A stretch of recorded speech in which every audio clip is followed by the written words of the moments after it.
téléspectateur yu ITV di leen nuyu di leen ziar am mbégte dellu si fi tey jii ñu am mbégte dalal El Hadj Momar Samb nekk secrétaire général bu RTAS tey jii ñu fas yéene waxtaanee lépp lu jëm ci wàllum tolluwaayu réew mi naka noonu El Hadj Momar Samb bokk na si ñi nga xamante ni ñoo génne dem benn bataaxal benn déclaration def tuddee ko au nom de la République et de la démocratie lan moo ëmm lu ni mel lan moo tax ñoom ñu ko consigné li ni mel loolu yëpp dina ko yaatal ci biir émission ndax contexte wi moo ko waral doyen El Hadj Momar Samb maa lay dalal jàmm ci plateau Kennu Askan Wi fii si ITV.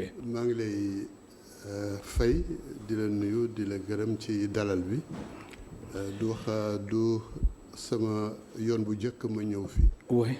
kon Malick maa ngi lay nuyu di nuyu tamit ñi nga bokkal liggéey bi. ak ki xam ne mooy jiite kër gi yëpp. di nuyu tamit say téléspectateurs. waaw. alors gis nañ tolluwaayu jamono tolluwaayu mbirum politique fan yi coow yi bëri na trop laata sax may ñëw ci biir waxtaan bi ak li nga xamante ni moom ngeen génn dem dañ koy tàmbali ak actualité gis nga jamono ji ki nga xamante ni moom moo di Déthié Fall Mame Diarra Fam Ahmed Aïdara jamono ji ñu ngi si kanamu ëttu attekaay yi rawatina muy tribunal Dakar ak tribunal bu Guédiawaye Pikine Guédiawaye ngir ñu xool li nga xamante ni moom na leen di toppee mbir mi lan nañ si def ak lan nañ si deful yow sa jàngat bu njëkk sa commentaire bu njëkk par rapport ak ñoom seen àtte lan lay doon El Hadj Momar Samb. xanaa di lu ñuy wax tubaab di wax constater rek. gis ne ñooñu jàpp nañ leen ci manifestation yi amoon te yoon mu ngi leen di déglu ngir àtte leen loolu lu ma ci mën a wax du bari ndax bu fekkee ne jàpp nañ leen ci loolu. yoon teg leen loxo tey leen di leen àtte loolu yoon loolu mooy liggéeyam. jàpp bi li ko waral ñëpp xam nañ ko. moo di manifestation bu ñu tere. te yoon bu fekkee ne am na cim réew. bu diglee nit ñi dañu war a def. bu tere nit ñi dañu war a bàyyi. loolu mooy yoon boo defee safaanu li ñu tere. yoon dina dal sa kaw. te bu boobaa faw yoon topp la ba xam mbir yi ni mu demee lu ko waral ndax war na am warul am li ñu leen jàpp loolu yëpp yoon moo koy àtte. waaye li am solo ci réew mooy képp koo xamee ne jàll nga yoon war na dal sa kaw delloo siwaat la wax ak yow defax yow li mu war a defanteex yow. réew noonu lay tëddee lu ko may rek dañu dugg ci leneen loo xam ne du réewum jàmm du réewum démocratie. donc fiñ ci toll loolu laa ci mën a wax di xaar yoon la mu wax. bu yoon lu mu dogal rek ñu nangu loolu. waaw. alors waaye tamit suñ ko xoolee ci beneen fànn El Hadj Momar Samb jàppin yi façon jàppin yi nga xamante ni dañu fës lool ci wàllum politique. su yàggee est-ce que duñ ni pouvoir bi moom moo nekk ci ginnaaw moom moo bëgg sonnal opposition bi. waaw xam nga bu fekkee ne way politique yi la. lu leen dal tamit dañ naa pouvoir bi la rek. bu ñu manifester ñu nangul leen ko xëy na dara du ci jub. du ñu wax dara. waaye bu ñu manifester ñu ne leen bu leen manifester coow jub léegi mbir mi laaj bi moo di léegi am réew. ndax am na kenn yu koy aar di yiir nit ñi. di wan nit ñi yoon mu mel ni code de la route. du fu waay neex jaar du fu waay neex taw. du fu waay neex tourner wala dañu bàyyi réew mi noonu rek. mu mel ni si tali boo xamee ne amul loi amul règlement. lu waay neex def. te loolu boo koy seet. dafa saafaanoo ak lan mooy république lan mooy démocratie. oui. dafa saafaanoo ak dëkkinu nit. waxuma dëkkinu bàyyi ma waaye dëkkinu nit dëkkinam ci jamono li ko mën a rafetal li ko mën a sellal li ko mën a baaxal li ko mën a dalal li ko mën a jàmmal mooy ñu am ay sart yoo xam ne ci la ñuy tegu am yoon woo xam ne ci la ñuy jaar am kilifa am ñuy doxal li kàddu kilifa gi sa kër ci sa bopp yow Malick bu fekkee ne lu waay neex def fu waay neex dugg fu waay neex tëdd fu waay neex mari day taal yi def loo xam ne lu dul noonu waaw dootuloo am kër dara du jaar yoon kër sax laa wax rawatina mbedd moo xam ne ku nekk sa soxlay bopp la ku nekk sa bëgg-bëggi bopp la bu ko defee dañuy dolli ci li ñuy wax jungle rek moom àll boo xam ne lu waay neex def bu boobaa ku mën sa morom dóor loolu moo yéeme ci mbir mi man mënuma comprendre ay responsable yoo xam ne dañu namm wala am yéene ne dañuy jiite réew mi te duñu tënku ci yoon loolu constat boobu nga def waaw loolu laa def mënuma ko nangu constat boobu nga def mais xoolal rek bi mbir ya amee boobu ba léegi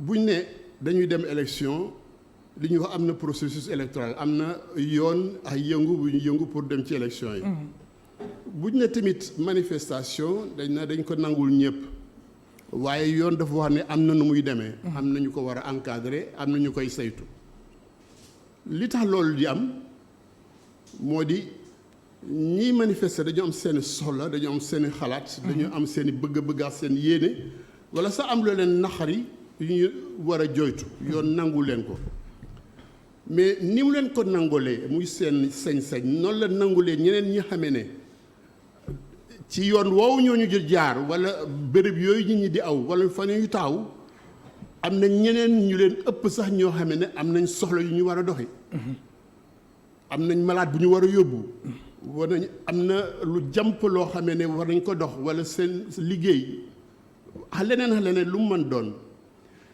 kii yor réew yor kaaraange réew moom mooy li ñuy wax réguler moom mooy dalal mooy yoonal mooy rafetal ba ku ne ma ngi doxi sa soxla voilà te du yàqal kenn dara très bien loolu mooy li war a am kon loolu bu fekkee ne ñun ñi ànduñ ci duñu juboo jamais am na solo te bu ñëwee ci processus électoral du noonu la demee aussi très bien waaw El Hadj Momar Samb secrétaire général bu RTA-S mooy tey suñu gan si émission kennu askan wi ngeen ñuy suivre en direct si ITV Canal Plus 217 TNT 15 Eutelsat ak TV d'Orange alors El Hadj Momar Samb da ngeen génn dem benn bataaxal mën nañu wax sax déclaration bi nga xamante ni yéen a ngi ko tuddee au nom de la République et de la démocratie d'abord laata muy xuus bu baax ci waxtaan bi lu tax ngeen tuddee ko loolu au nom de la République et de la démocratie.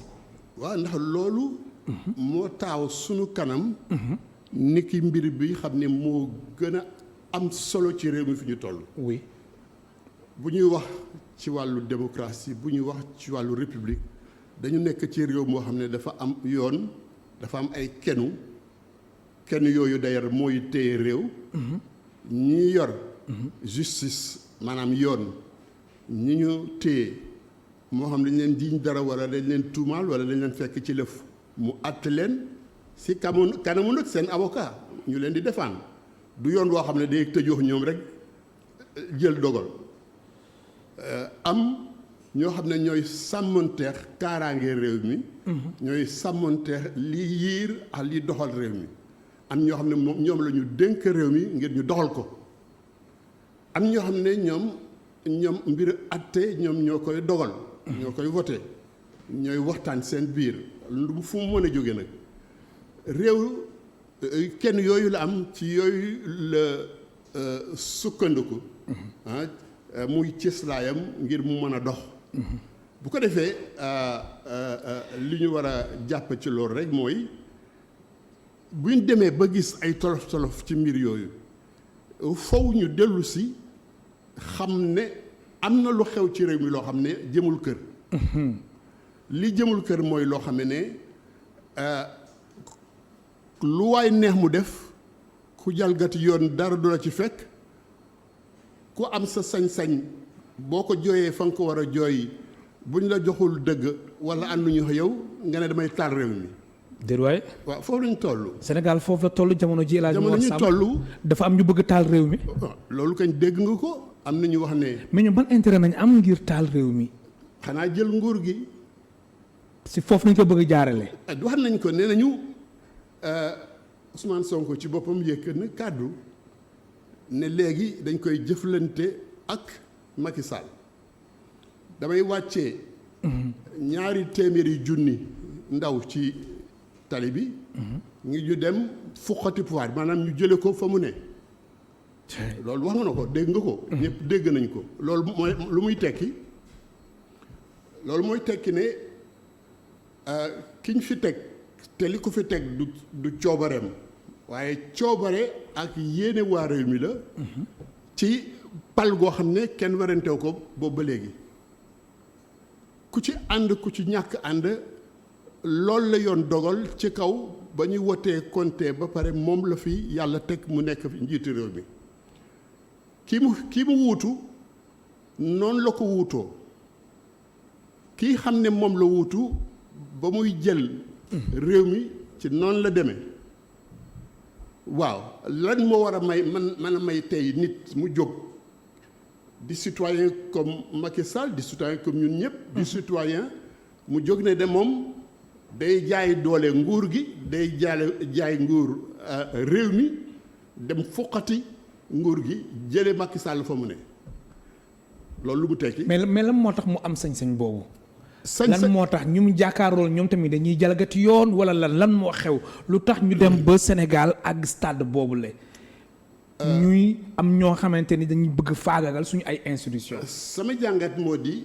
dafa am ñoo xamee ne seen gis-gis ci nguur mooy doole moo fi mën a jële nguur maanaam fitna moo fi mën a jële nguur du ay carte ñoom sax war nañ ko am na suba ñu bari loolu la ñuy wax mais loolu. dëppoowul ak réew mi ak république ak démocratie. te dafa waroo sax ak ñoom seen doxalin. maanaam ñoom lu ñuy woote. lu ñuy woote lu tax. ndax ñoom sax seeni charte parti boo jëlee Pastef démocratie lay wax république jaar ci kii voie démocratique pacifique mais ci jëf li ñu wane fi ñu toll nii mooy ñoom nee nañu doole moo fi mën a jëlee nii te li xam ne moom la ñu war a jàpp moo di bu fekkee ne lool la. doole ji xam ne moom la réew mi teg te réew mi moo teg doole du Macky Sall moo teg doole du Wade moo teg doole réew mi moo ni bindee teg ñi xam ne ñoo yor doole kaaraange te réew mi jox leen doole jox leen sañ-sañ jox leen ngànnaay ne yéen seen liggéey mooy ngeen aar réew mi aar institut kennu réew mi lépp lu ñu dogal ba mu dox ci yoon yéen a koy jëfe ñu ne ñoom la ñuy jaamaar loolu mooy dañu nangu jël nit ñi soit ñu armé leen ñu téerante soit ñu sànni leen seen kaw ñu am jaxasoo boo xam ne dina jaxase réew mi ba militaires yi jël pouvoir bi si ñoom sax am na ñu koy wax coup d'état kon ni mu amee Mali. kon na nga jàpp ne ñoom gëm nañ loolu. loolu mooy seen yoon. ah bon fañ ci toll ci ngëm ñàkk gëm. déjà ñoom loolu gëm nañ ko. dama ne ngëm. oui doo ko natt ci ay wax rek da nga koy natt ci jëf. jëf ji mooy lan. wax nañ ko sax wàccee 200 junni nit ci mbedd mi surtout ay xale dem déloger Macky Sall mais loolu boo ko mënul dégg ci wolof ñu wax la ko ci français woon yow Malick. mais ñi may dégg xanaa loolu xam nañ mooy lu mu tekki mooy l'insurrection. waaw mais man lu ma comprendre wax yi fi jot a am yëpp ak ñoom lu ñu wax. ak tamit suñu ay charte lu ñu wax ci wàllum insurrection. mais li tax ñoom kenn inquiété wu leen. très bien. lu tax amul dara la nga xamante ni ñoom ak seen ay déclaration yu ñuy def. muy Ousmane Sonko ak ñooñam mais amul benn inquiétude bu si am lu tax. wala lépp loolu dafa bokk si lu ñuy wax stabilité. du pays. atte nga mbir mi ni nga atte mbir mi bu njëkk moo di ne. loolu yoonuwul. citoyen bu mu mën doon ak noo mën a toll ma xam boo mën a am. waroo jalgati noonu yoon. waroo fuqati nguur gi ci yooyu anam. fii jël nguur ñu ngi ko jàpp ci démocratie ci élection. yàlla def na lu réew mi yëngu-yëngu ba ñu amee suñu indépendance laata ñu am suñu indépendance ba léegi sax pouvoir moom mooy doole sañ-sañ dogal yor nguur ci voté lañ koy jëlee. noonu la fi Abdou Diouf def noonu la fi Senghor def. Abdoulaye Wade noonu la def. Macky Sall noonu la def.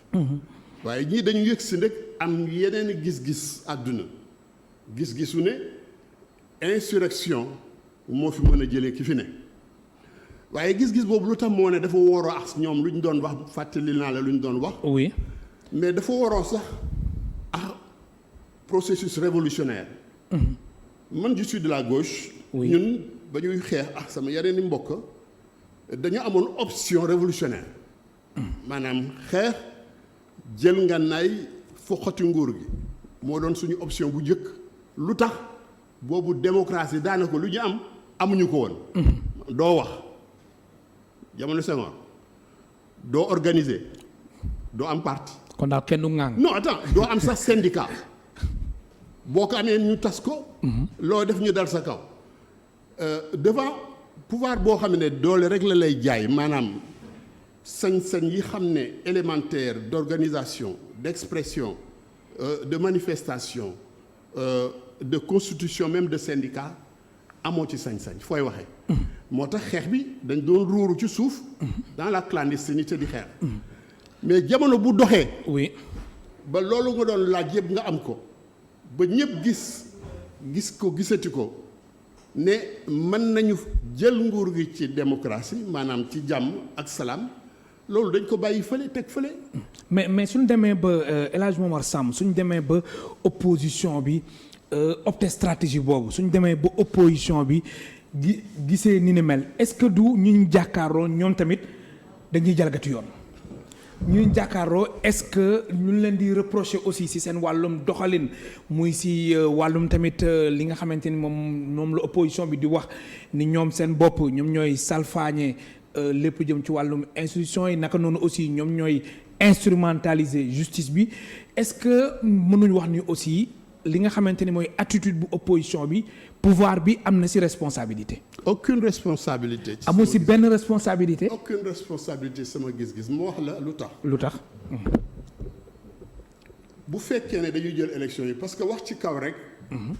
te tegoo baaraam ci li ngay wax ju du leer. dañuy dem ci processus électoral ñu ne mbir yi nii lay demee ma fàttali ne def nañu presque 2 ans ci waxtaan. ay commission pour am code électoral boo xam ne ñëpp ànd nañ ci pour am processus boo xam ne ñëpp ànd nañ ci ñu def ñaari évaluation te loolu yëpp ci initiative gouvernement bi la su initiative Macky Sall la. mais am na ñoo xam ne sax dañ ko dëddu woon. ñu boycotté ko voilà. xam nga am réew bu dee doxee noonu ba ñu may la yow nga ñëw waxtaane sart yi xam ne ci ngeen di tegu moom ngeen tënk pour dem ci élection yi ba loolu féete boor ñu ne sax koo xamee ne yaakaar nga ne yow sa sañ-sañ dañ ko salfaañee war nga mën a dem jaar fii ci yoon ba yoon may la ndam walla yoon ñàkkal la loolu rek boo ko nangoo yow nangu woon ne règle yi xam ne moo war a dox sa diggante ak ñi ngi ko am lanteel kon bu ñu defee loolu ba yëg si foofu nga dem ci yoon jox la dëgg nga nangu ngeen demaat ci yoon ñàkkal leen lan mooy attitude responsable koo xamee ne réew mi moo la soxal attitude responsable mooy nga nangu ne fii kat amoon naa fi dëgg waaye fii kat ñàkkal nañ ma dolli ci ne ñoom seen bopp ñoom ñoo waxal seen bopp. reconnaître nañ seen erreur way ne dañu def ay erreur suñu liste bi moom baaxul waaye kii àtte def na leen ay la yéwén mën naa nangu ne lii baaxul waaye nangu ne lii baax na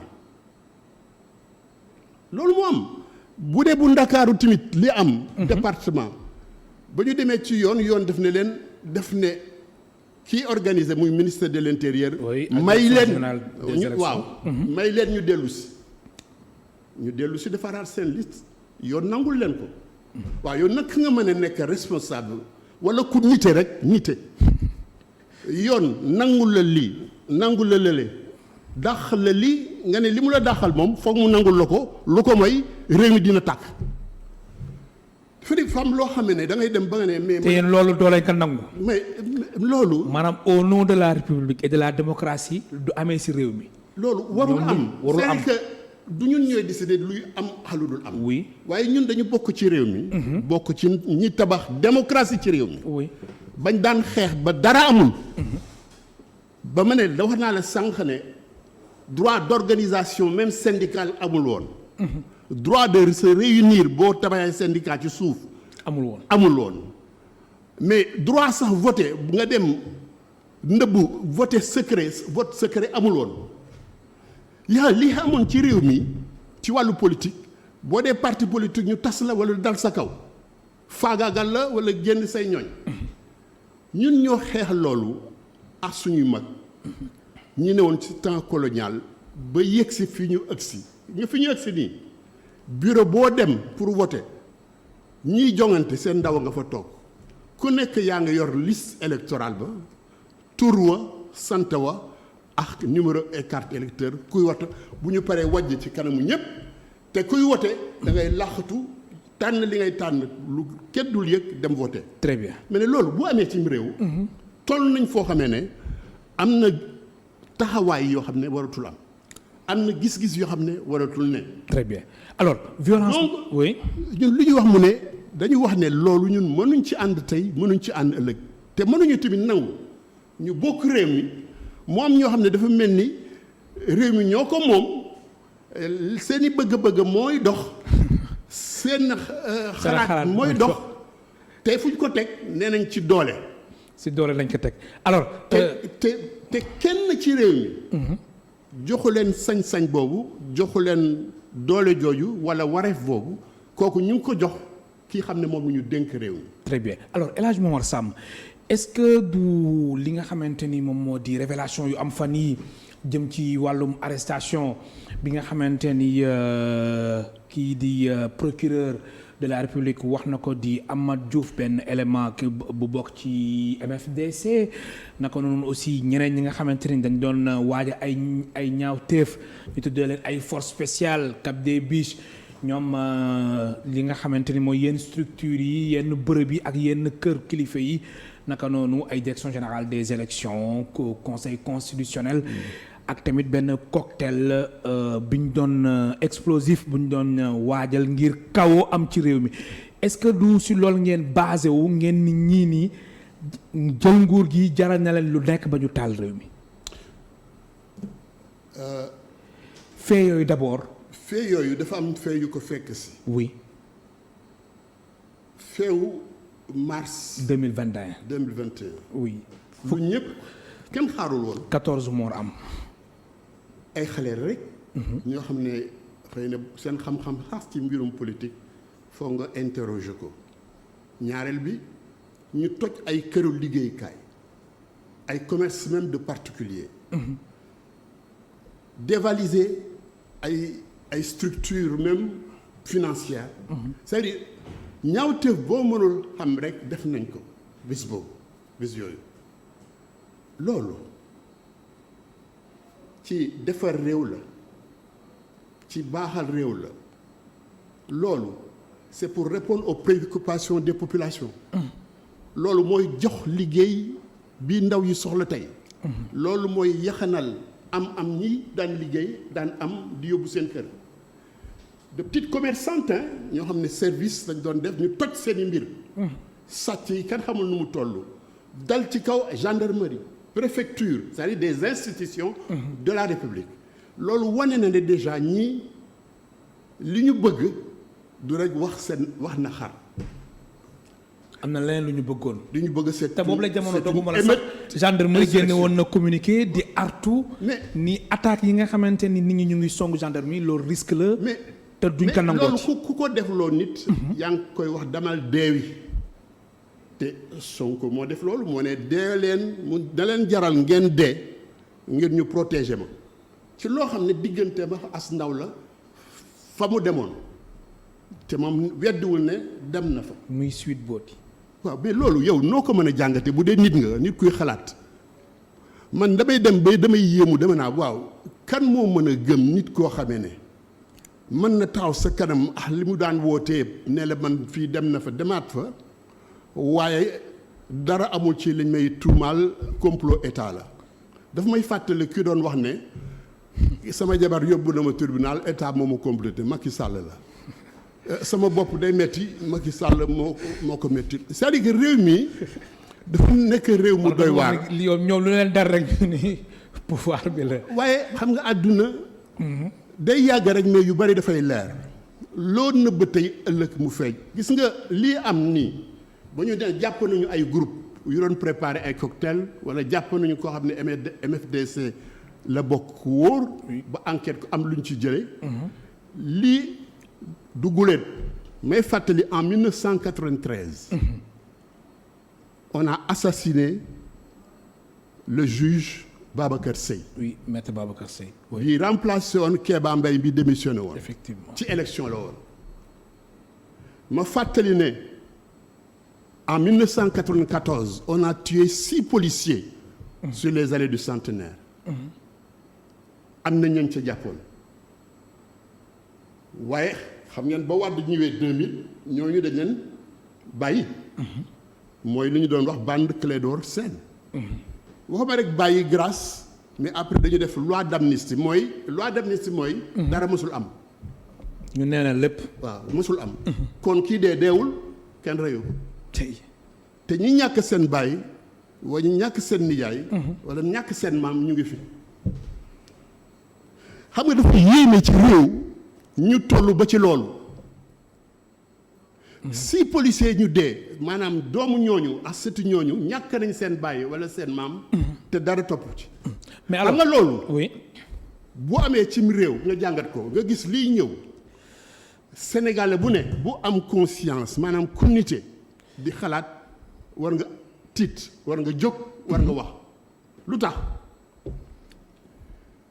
nga musiba buy am ak fitna buy am cim réew du yem rek ci ñi ko sooke. ñi ko sookee ñoom sax dara du leen dal en général di leen jël làq leen wala ñii xam ne ñooy suñu kaaraange jàpp leen ngir mbir mi bañ a sori. ñoom dara du leen dal seen waa kër seen i doom seen i jabar dara du leen xosi. ñan ñoo cay dee. ma fàttali ne réew yi ñu wër. mandarga la exemple la yoo xam ne war nañ ci jàngat ne réew mu amul stabilité amul jàmm. du mën a développé wu. nga xool Guinée. xool Mali. xool Burkina barke démb 132 morts.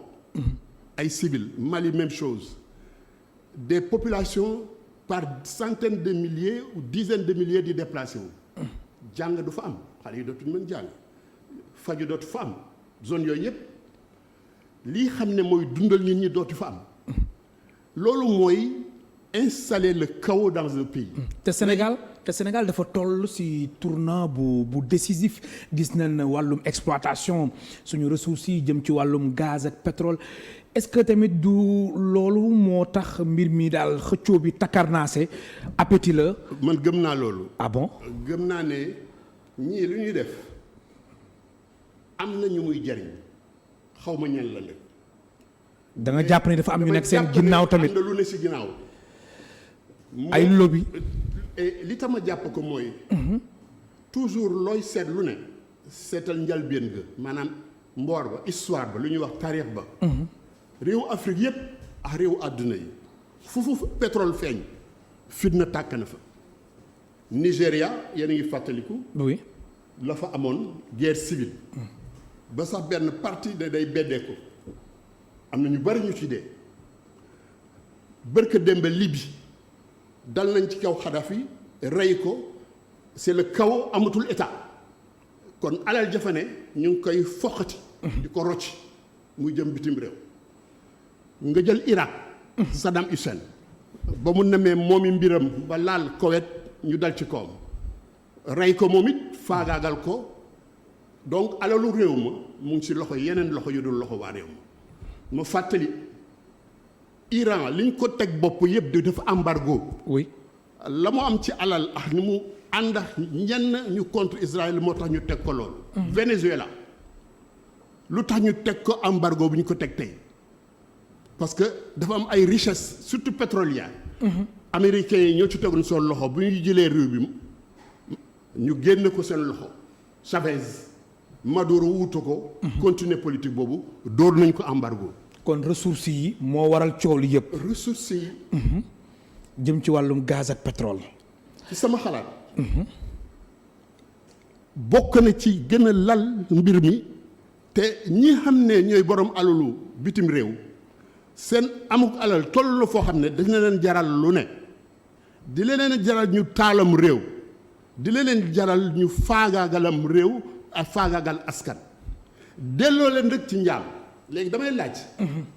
ndax loolu moo gën ñu toog waxtaane li ñu moom. te xam nga président daal na jël na ñaar ba ñett initiative de concertation nationale sur le pétrole. oui. ba créer même COS-Petrogaz pour que société civile waaye opposition sax ñu ne ubbi nañ leen buntu bu pour ngeen ñëw. bien sûr. lu ci topp boycott. donc l'option de boycott man mën naa ko nangu quand on était sur des positions yi ba la doon wax jaamaarlaw boo xam ne amuñu buntu démocratie amuñu fu ñu waxee amuñu fu ñuy xalaate amuñu fu ñuy organiser amuñu fu ñu manifester et option révolutionnaire yooyu amoon na en Amérique latine amoon na fu ne. Guinée-Bissau sous Amilcar Cabral. oui. parce que ña yoroon réew mi doole lañ leen teg amul kuy organiser amul reconnaissance aucun droit démocratique. foofu mën nañu wax nag ngànnaay rek fa moo la ci mën a génne ak yeneen réew mais dama wax ne boo amee option boobu option révolutionnaire na nga koy wax ñun ñi dangeen naaru réew mi man dama bëgg a jël réew mi waaye fittal laa yaakaar ne mooy yoon wi gën il faut être honnête avec les gens c'est-à-dire oui. doole wax ak ñoom ci lu leer ne lu tax. très bien. moo fàttali. xaw ma ndax mën nga ma may ma daane wala. dafa waaw non daanal la. moo fàttali ne. jamono soppeeku na soppeekoo xamee ne. démocratie yaatu na yaatu boo xam ne réew yu bari yoo xam ne loolu amoon na fa. muy Amérique latine Uruguay. barke démb Bolivie c'est la gauche qui a pris le pouvoir ñoom xeex armée la ñu dëkkoon. ñooñu dañu mujj bàyyi gànnaay yi ñëw ci terrain démocratie politique. très bien am na solo jongante ay carte jël nguur gi. am na solo El Hadj Momar Samb rappel Nicaragua. oui historique bi très bien rappel historique bi am na solo El Hadj Momar Samb moom mooy secrétaire général bu RTAS alors gis nañ manifestation yi nga xamante ni gis nañ bi nga xamante ni amoon na le 8 boobu ñu autorisé que jàmm ni ñooy. ku nekk jaar fi nga jaar dem ñibbi nekk dem sa kër naan ndox kuy nelaw tamit nelaw kuy reer gis nañ le 17 aussi ñu tere ko opposition bi résister mu am ñetti nit ñu ñàkk seen bakkan le 29 gannaaw suba incha allah opposition bi coalition Yewwi Askan Wi ñoom woote waat nañ rassemblement est-ce que gënul ak fi réew mi toll ñu autoriser ko ndax gis na ni suñ ko terewee takk der yi dañuy fees dell ci dëkk bi yoolee takk der est-ce que mën ñu leen encadrer ñu autoriser manifestation bi. damay lay laaj yow boo doon préfet bi le 8 nga bàyyi ñin ñi ñu def manifestation pacifique. ña ne ca foofoo génne seen kàddu da ñun beneen yoon bu ñuy manifester dañ dajji ay kër te di ngeen fa fekk ay milliards benn nga ne ñii li leen fiy jëlee doole la te dañuy wàccee 200,000 personnes yow préfet di nga nangu ñooñu nga autoriser leen xam nga àdduna tànneef la. yow lu la fi ñan ñoo la fi tax a nekk opposition bi benn ñan ñoo la fi tax a nekk majorité politique bi déedéet askan wi ñoo fi tax a nekk. xanaa kañ ku amulam njàng sax amulam xalaat di soog a juddu. buñ la waxee ne mars fukki ndaw dee nañ ci ak ñeent. oui buñ la wax ne li ñu toj ci alal ak këru liggéeyukaay nii la toll ñi ci ñàkk seen liggéey ñi ci nàkk seen alal nii lañ toll mais yow ngay kilifa ñu yor nga ne yaa yor kaaraange waxuma opposition de. c'est une partie la majorité c'est une partie ñi bokk ci parti politique c'est une minorité maanaam lu néew la mën a par rapport ak 17 millions yu Sénégalais yi au Sénégalais mais seen sañ-sañ warul war ci sañ-sañu ñeneen ñi woo ma sañ-sañ dem dikk mais sañ-sañu dund aar sa bakkan yaa ngi wax dal sañ-sañu am ak dal sañ-sañu sax booy dem jaamu yàlla sañ-sañu booy dox mbokk ngay dox mbokk yow nangu nga jël responsabilité xañ ñooñu seen sañ-sañ bàyyil ñi sañ-sañ loolu mooy jàmm te ñu wax la lu ñu bëgg maanaam ñoom wax nañ ñoom wax na lu ñu namb ak fu ñu jëm benn yow ngay kilifa nga gis ne am na ñoo xam ne ñoom xeex Casamance am na ñenn nañu fi ñëwoon ba am kuñ ci jàpp kilifa ci ñoom bu wér ak ñeneen ñi daw benn. mais ñoom loolu weddi nañ ko de ndax nee nañ cible bi mooy Ousmane Sonko. xoolal moom weddi na li ne mel nee na gars yi li ñuy wax ni yëpp moom lañ bëgg a teg loxo. xam nga dafa am loo xam ne xel war na ko mën a nangu. muy lan. mooy bu ñu dàqee sàcc bi jàpp ko. ay mbokkam dañ naa sàccul de doon dox rek ñu fekk ko fa est-ce que mas nga fekk koo xam ne jàpp nañ ko mu rey nit sax mbokkam ne moo ko def musulam parce que du xool xel mi dootul wax bët yi dootul gis nopp yi dootul dégg day tëx ànd ak gumba mais Ousmane Sonko bu dee lool la kon li mu ne complot la moom jotawul dara ak waa Sweet Beauté waaw posé ko question lu mu fa doon def ndax benn yoon la fa dem wala ñaari yoon lu mu jotee ndaw si loolu mbiru kan la kon lu am daal bon mooy comme bopp bu metti rek ak waa ji xam ne jabar bi yóbbu na ko tribunal lu am ñu ne état bi la mais yow état bi moo tax ñu am paix bi ñu am fii c'est les services de l'ordre et sécurité moo tax suñu frontières yi li am yeneen réew yi amu fa war nañu sant yàlla et ça à mon avis c'est un exploit extraordinaire dans une sous-région infestée de djihadistes infestée de toutes sortes de malfrats ñaata bés bu yàlla sàkk nga dégg na jàpp nañ fii ku rey wala déet jàpp nañ fii ñu doon jaay yàmba ñu doon def trafic kon ñoo yëpp complot la daal état bi mooy complot pour tiital nit ñi wala mooy complot pour jàpp ñooñu. kon ak fait yi nga expliqué sànq. kon rassemblement le 29 kenn war ko autoriser. su ma la déggee bu baax. si tënk man waxuma ne kenn waru. maanaam sa gis-gis. oui parce que loolu wax naa la ko sànq. sañ-sañu ki ñu dénk suñu bopp la. dénk ko suñu kaaraange suñu alal suñu kaaraange njaboot suñu kaaraange doom suñu kaaraange baay ak maam suñu kaaraange réew ñoom lañ ko dénk bu ñu defee lu baax. je veux dire bu ñu defee dara. ñëpp rafetlu ko dëgg yàlla suñu force de l'armée waaye bu ñu dalee kenn ci yéen foo bokk nga ne ñii daal si kenn mënul loolu musiba naaru laay la kenn mënu ko qualifier musiba naaru loolu mooy amul sax état en réalité li fi nekk majorité la fi nekkal mais ñi fi nekk ñoo fi nekkoon démb su xam naa xanaa mandarga yu ndéew yoo xam ne am nga ko ñu mel ni ay Bruno Diatta ñu mel ni ay ñeneen ñoo xam ne dañuy traverser régime yi les fonctionnaires de l'État un État c'est pas n'importe quoi c'est des gens comme toi et moi qui ont une conscience qui ont un sentiment et un engagement patriotique qui ont des familles et qui appartiennent à un pays et qui défendent sur la base de leur professionnalisme yow fi ñu la dénk nii du yaa ma neex moo tax nga ne fi am na loo wane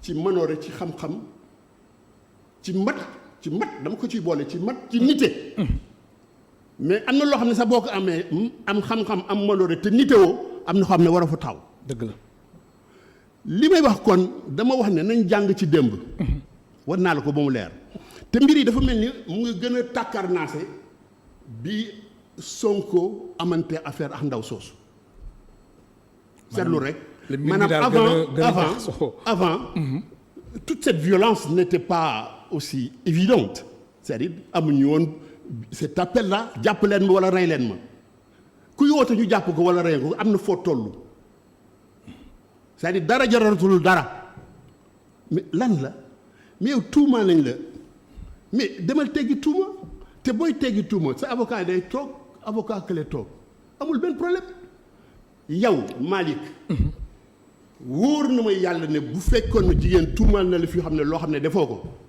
mosuleen seq mosuleen sa jigante dina la jaral nga sa bakkan tey il y a dans la fibre humaine am na ci nite du ma ñun africain nite orgueil mal boo xamee ne am na loo xam ne bu ñu ko tegee sa der am na loo yëg.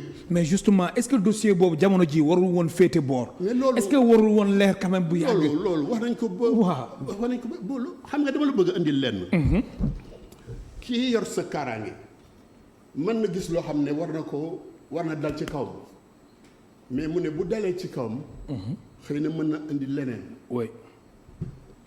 dama lay fàttali Covid bi xam nga premier réflexe état mooy protéger la population contre la maladie confinement. wala mu tere leen ñu génn. oui état d'urgence. voilà.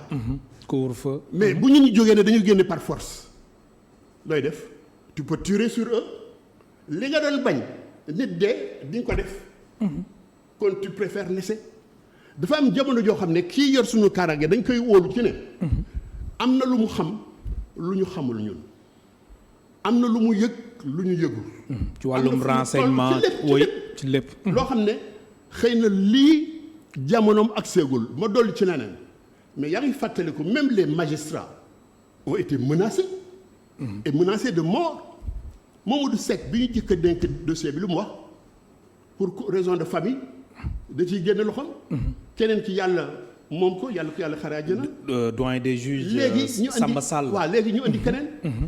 mais ñoom menaces yi ñuy recevoir ñëpp xam nañ ko même vous les journalistes ku ci wax loo xam ne war a ko ñu menacé la.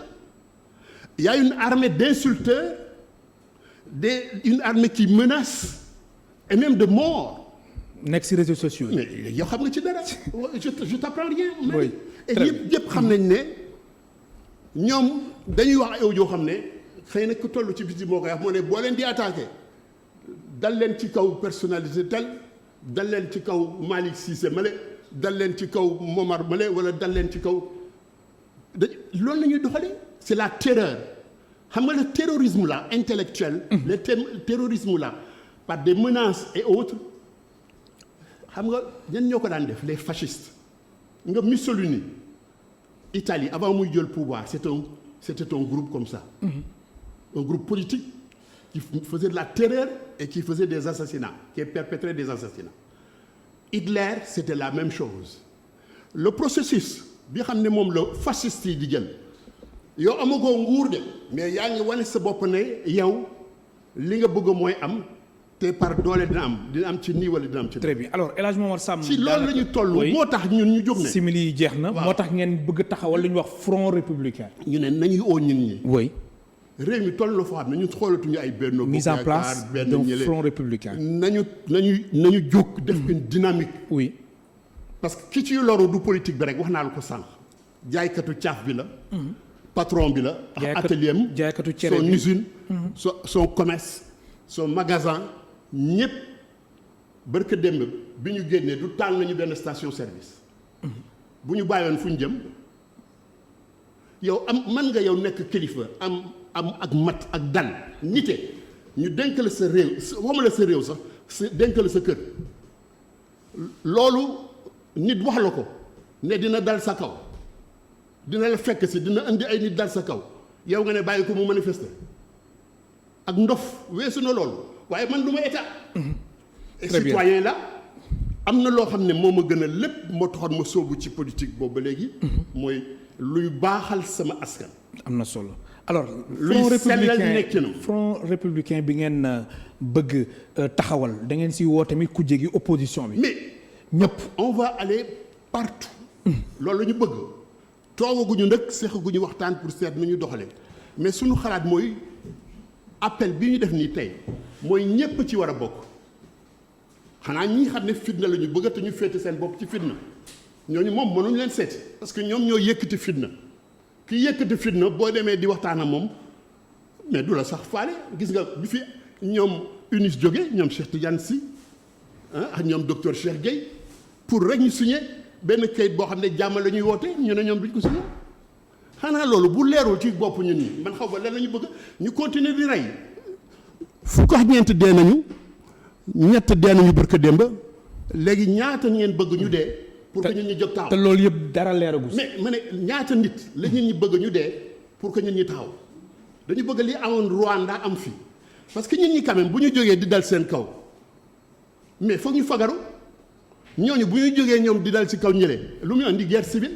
maa lay gërëm baax di la sant El Hadj Momar Samb simili yi jeex na maa lay gërëm baax di la sant. waaw ci maa ngi lay gërëm di la sant di sant sa ñi nga bokk liggéey yëpp. di sant say téléspectateurs.